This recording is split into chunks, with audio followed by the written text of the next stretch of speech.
YouTube, and welcome to the DBTGamer Show, episode 205.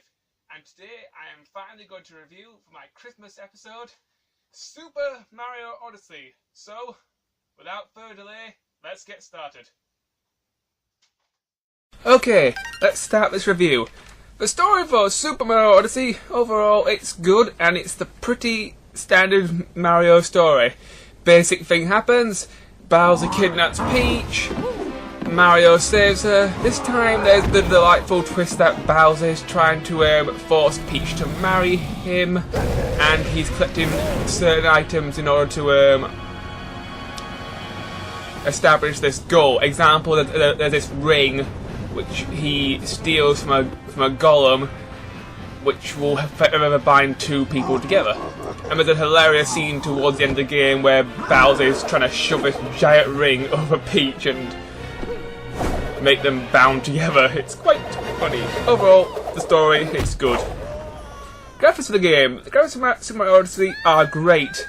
And the game is in gamepad mode. It is in 720p and I believe 30 frames per second. And it runs great.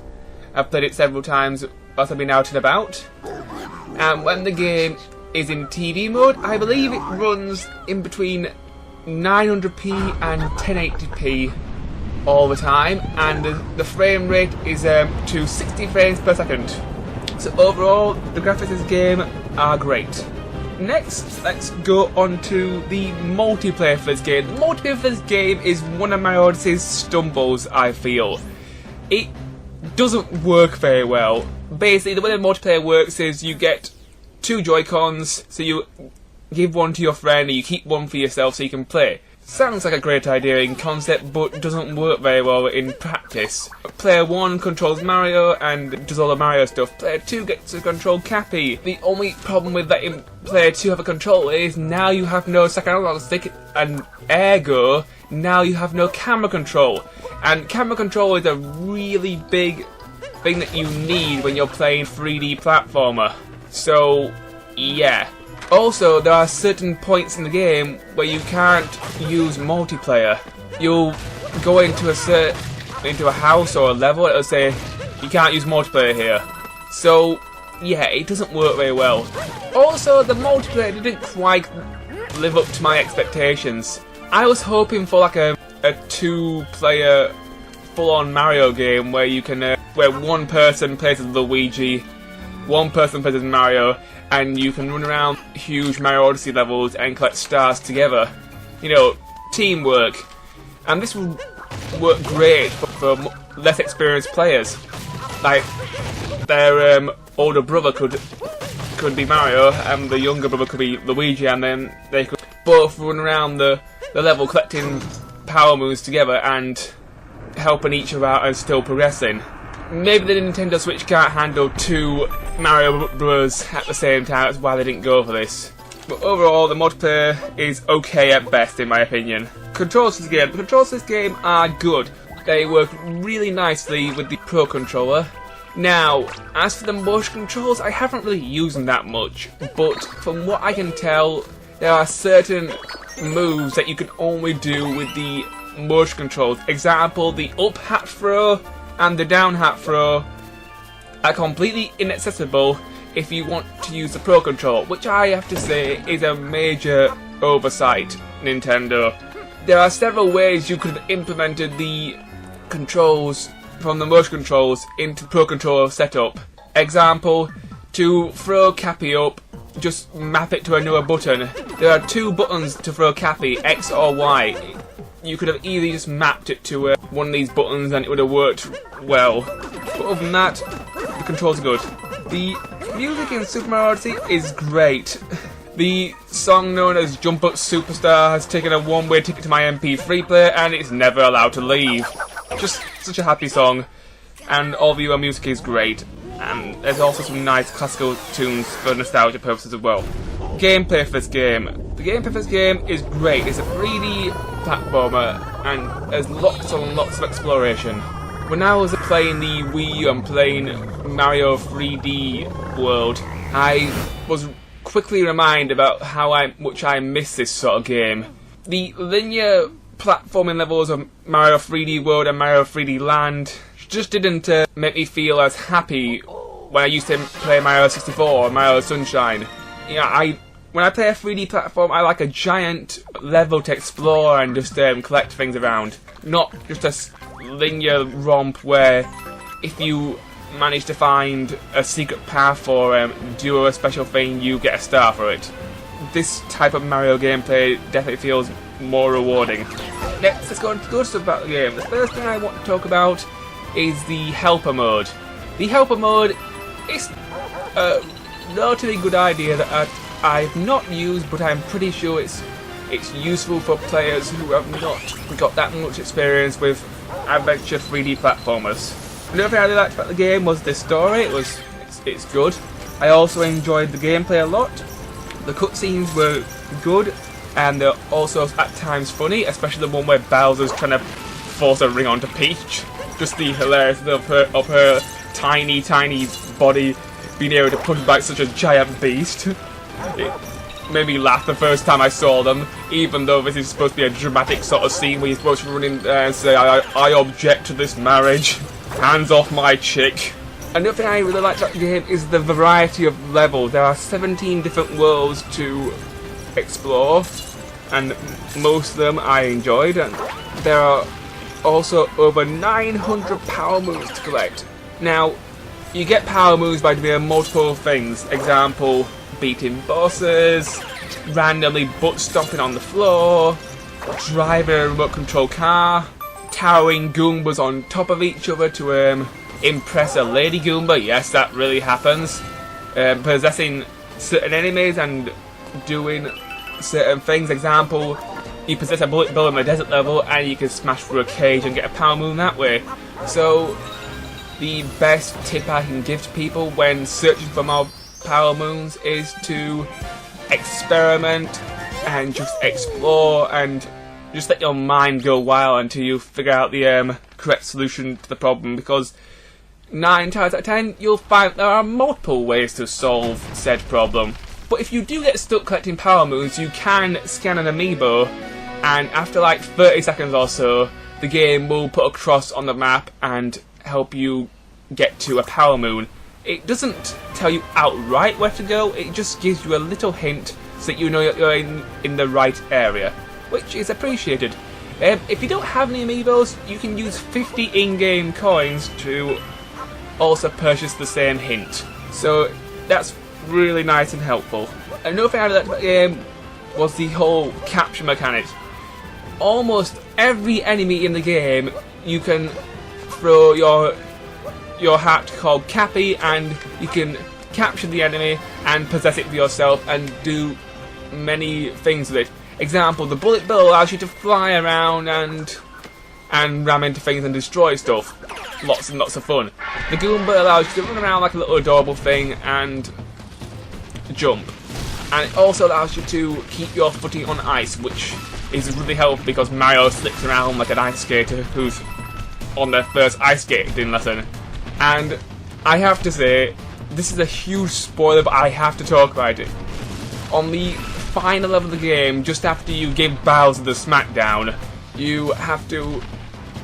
Bowser's knocked out, the entire level is falling down around you, and you actually get to control Bowser with Cappy, and this was one of the most fun moments that I've ever had in my entire life in playing Mario games. The whole world had gone into shit. I was like, shit, what do we do here? Shit. And then I just threw Cappy onto Bowser and I'm like, roar! But just smash through a bunch of bricks and just, like Godzilla, and just kill everything and just swing Peach over my shoulder and just get the hell out of there. It was just so much fun. And it also reminded me of Bowser's Inside Story, which is also a really fun Mario RPG, which I really enjoyed a few years back. So it was nice that they included the ability to play as Bowser, even if it only was for a few glorious minutes. Another capture that I really enjoyed was the bit towards the end of the game, huge spoiler here, where you can go on top of Princess Peach's castle and capture Yoshi. This was a nice nostalgic sort of little throwback that the game designers put in so that you could now control another character and also play the Yoshi. When I first saw Yoshi, I was a little bit confused. I was wondering why I couldn't just ride him, but being able to control him was a nice little extra nonetheless. And another great thing about Yoshi was he was not a skin, he was a fully fledged character that you could control and play around with his own set of moves and abilities, which was just great. And that's another thing that's great about the capture mechanic. The enemies or things that you capture all have their own little moves and abilities, and they're just all great to play around with, experiment with. And I really like the idea of how you can capture any enemy that you want and turn the tables on a dire situation and make it better or easier or more fun for yourself. All around, just a great mechanic. Another thing I really liked about the game were all the different bosses. Throughout the game there are a variety of different bosses to fight. My favourite one was the giant bunny Power Ranger robot thing. It was just such a joy to fight the 2 times you have to fight it. Once with the bird transformation and once with the hammer bro. All in all, a great fight. I also enjoyed the Bowser boss fights and the several other incarnations of the rabbits throughout the game. One more note about the rabbits in this game, I really liked them as characters as well. It was nice to see something different rather than just having the Koopalings appear for the umpteenth time. So overall, I thought the bosses were great. And towards the end of the game, there's a world that you unlock, and when you unlock said world, you can find these pictures and you'll be warped to a previous boss fight, and this previous boss fight will have new attacks, be much more difficult. The next thing I liked about the game were the shops. Throughout the game you find all these shops. Now each level has their own sort of currency. You've got the gold coin, which lets you buy moons and certain costumes. And then you have the purple coins, which lets you buy certain costumes and souvenirs for your spaceship. So, yeah, I enjoy collecting the purple coins and unlocking new costumes. And if you unlock certain costumes and you take them to like a door in the level with a padlock on, most of the time that door will need a certain costume for you to actually get inside it and explore what's inside there. So the costumes are rather useful. They're not just there for dress up. You actually get things for buying these costumes, and they're also really useful, and also they looked great and they're fun to play around with.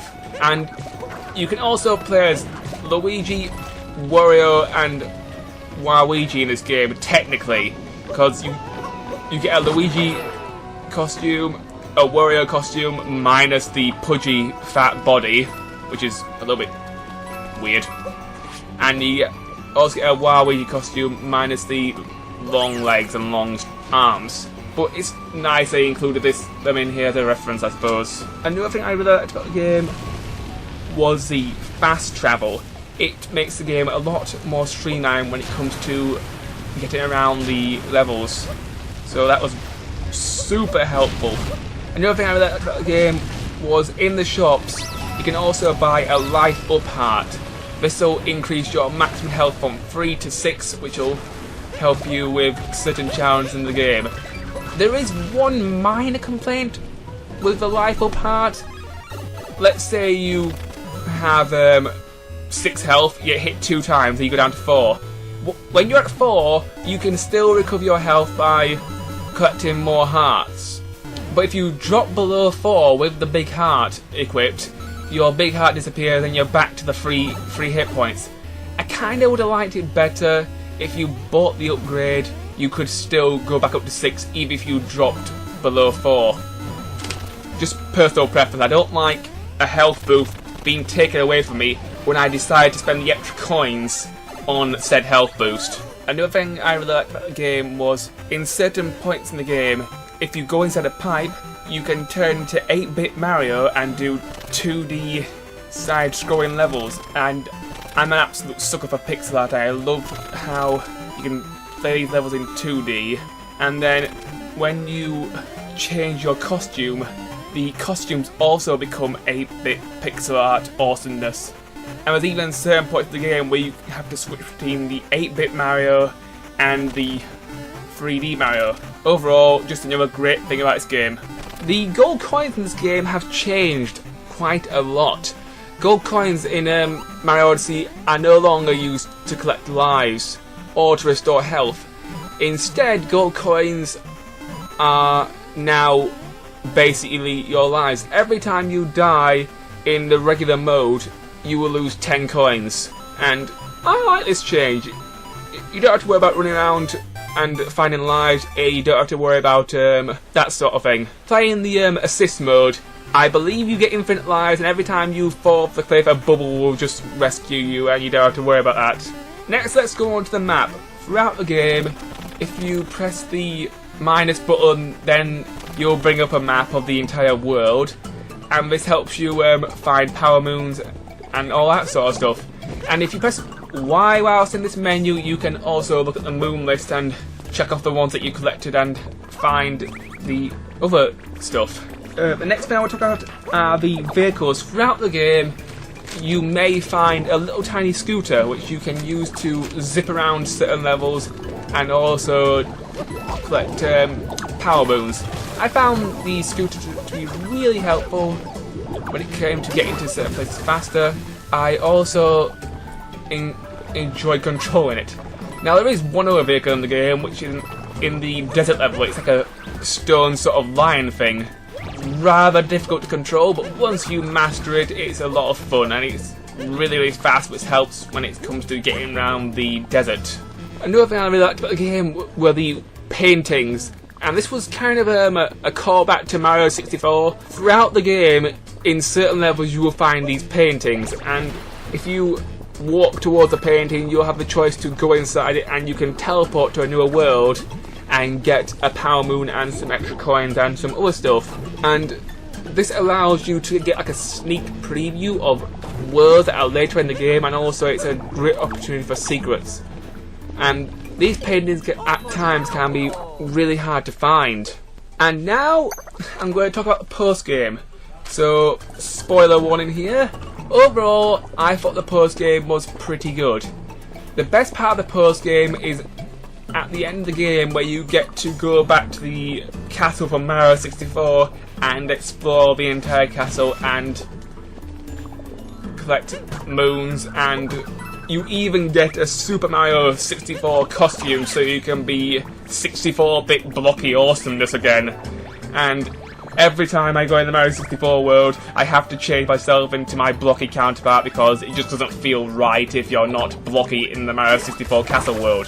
And I really enjoy just running around the castle, collecting power moons. Also in this level, you find Toadette.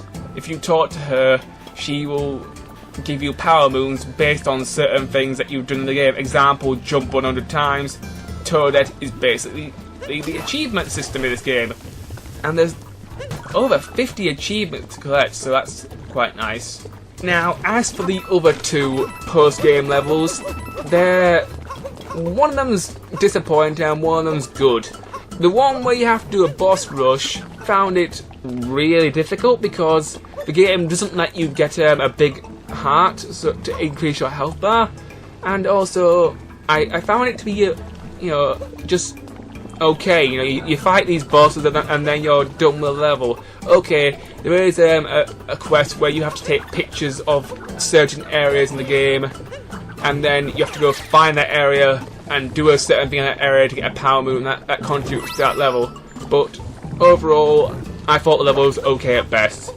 The final level in the game, which was really difficult, called the Even Darker Side of the Moon. Really long 2D stroke 3D platforming sort of level with several tricky traps which will kill you if you're not careful. Although, if you know the mechanics of the game and if you know what you're doing, you can skip certain points. Example, once you get to the point in this really hard level where you get the pterodactyl, once you've possessed him, and when you start gliding, if you shake your controller whilst you're gliding, you can increase your glide length and therefore skip certain parts of the level to make things less difficult for you later. And there is one more tip that I can give you. When you're in this final level and you come to the bit where the bricks come out of the wall and you have to frantically jump towards the top to make your way back up, well, if you manage to stay on the brick just above where the scarecrow is and throw your hat downwards underneath and land it on the upside down scarecrow, you can literally stand on that block and wait until that block goes to the top and then skip the entire section. So there's tips which will help you with this extremely challenging level.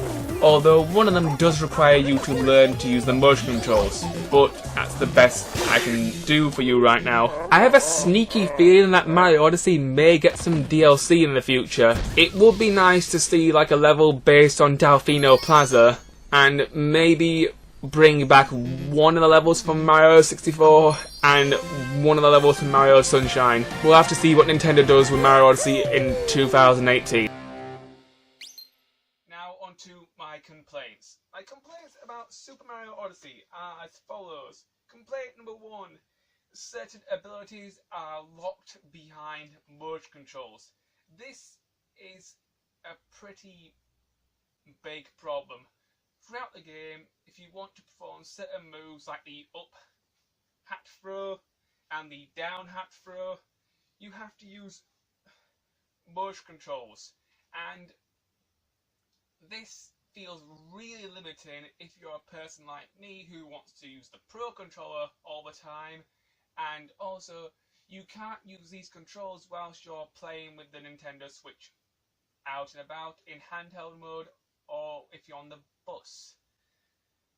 Now, you can still use the spin hat by spinning your analog stick, which takes a little bit of getting used to, but it does work. But there is nowhere to use the up hat throw, the down hat throw, and also there's nowhere to use the homing.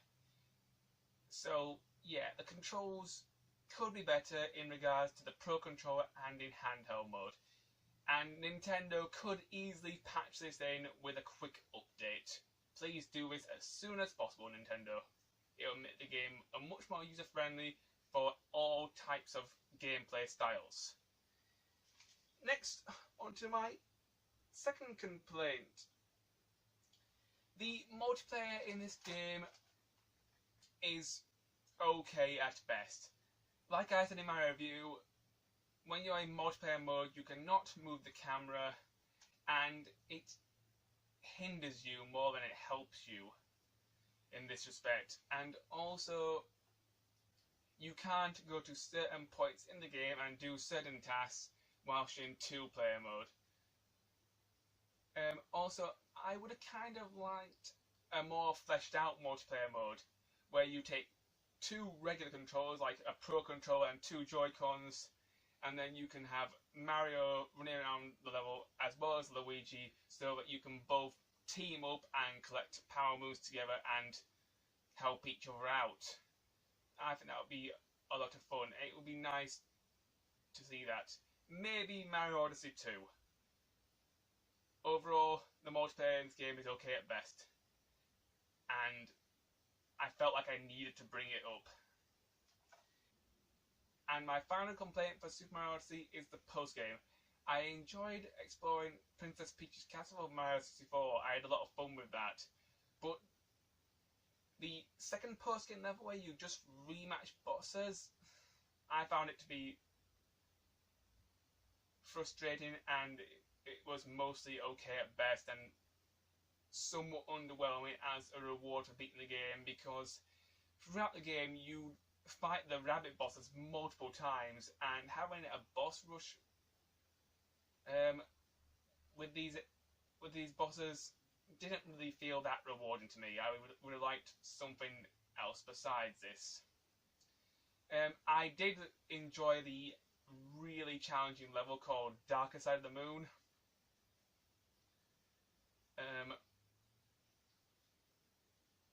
I'm hoping that Mario Odyssey gets some DLC in 2018. Maybe a level where you get to explore Delfino Plaza, that would be nice. And also maybe one level from Mario 64, example the Bomb Battlefield or Huge Tiny Island would be great. And also a level from Mario Sunshine which you also get to explore would be nice. And that's all my complaints for Super Mario Odyssey. Now, on to my rating. When I was writing the script for this episode, it took me a long time to decide on a score. Mario Odyssey has received several perfect scores and 10 out of 10s all over the YouTube community and all over the internet. It is a fantastic game and I highly recommend it for your Nintendo Switch collection. My score for Super Mario Odyssey is a 4 out of 5. It's a great game and it's definitely worth buying and definitely worth playing. Anyway, happy Christmas and a happy New Year, and see you guys in 2018.